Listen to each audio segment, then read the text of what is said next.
O que acontecería se a historia que voce conece sobre a criaxao fose apenas a ponta do iceberg. Desde os primordios da humanidade, a narrativa da criaxao de Adao e Eva sempre intrigou pensadores, teólogos e curiosos. Mas, e se eu te dixese que existe unha versao desa historia que poucos conecen, unha figura enigmática chamada Lilith, que, segundo tradisoes antigas, foi a primeira muller de Adao. Ese misterio nos leva a refletir sobre temas profundos, como obediencia, liberdade e o papel da muller na sociedade no libro de Génesis. Encontramos dúas versoes da criaxao. Na primeira, home e muller xao feitos ao mesmo tempo. Na segunda, Eva e acentuada criada da costela de Adao. Esas narrativas quase contraditorias abren espazo para moitas interpretações. Alguns estudiosos acreditan que a verdadeira primeira muller non foi Eva, mas sim Lilith, que teria sido criada do mesmo barro que Adao. A situación muda cando Lilith, por non quererse submeter ao home, decide deixar o Éden. Esa fuga cheia de simbolismo nos faz pensar sobre a busca pela autonomía e a rexeixao de normas e papéis tradiciones o alfabeto de Ben Sirá. Un texto medieval nos apresenta Lilith como unha muller que exixe igualdade en unha relaxao que parecía desequilibrada.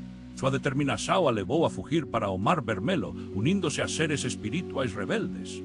Esa união sugere que Lilith se tornou un símbolo de insubmisao, que foi extrapolado en textos posteriores e até asociada a entidades malignas.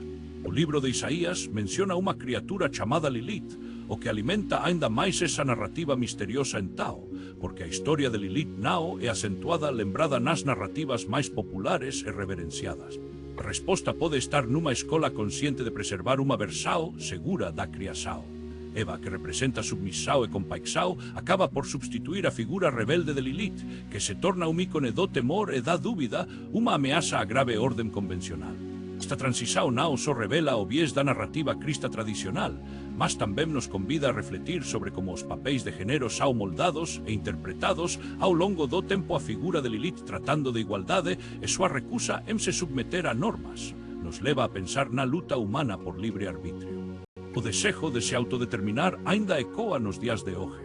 Cando a tradixao rabínica fala que Lilith voou para longe e buscou refugio, ela se torna unha representaxao da busca por liberdade, unha figura que, ao sair do convivio de Adao, amplia a discursao sobre as relaxoes de poder e autoridade voltando a grave mitologia e acentuada interesante notar que, más de unha crenza que asocais Lilith a demonios, ese dusao pode ter raíces en figuras femininas da mitologia mesopotámica.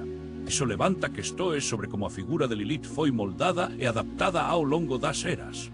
No cristianismo medieval, Lilith se transformou nun demonio, sendo retratada como alguén que atacaba crianzas e homens. A crenza en amuletos para protexao contra Lilith era común, refletindo o medo que súa figura evocaba Lilith non só se distanciou de Adao, mas tamén da presenza de Deus, buscando súa propia identidade. Súa historia se torna a trajectoria dos que desafian padroes e se afastan da tradixao.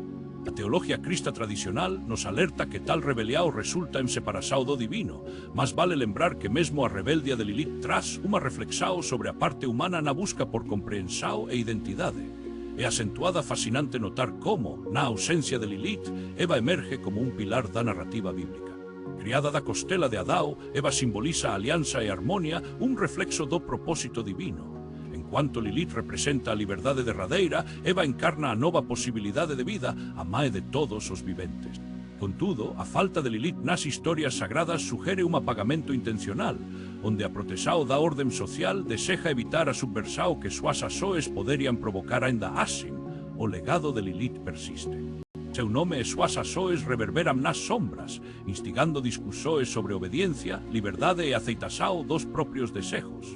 Esa figura nos remete a unha importante reflexao sobre a soberania de Deus en nosas vidas e a natureza de nosas escolas.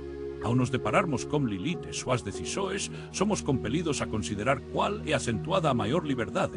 A liberdade de se revelar ou a liberdade e paz que ven como submisao a algo maior do que nós mesmos se voce alguma vez se sente isolado da presenza divina.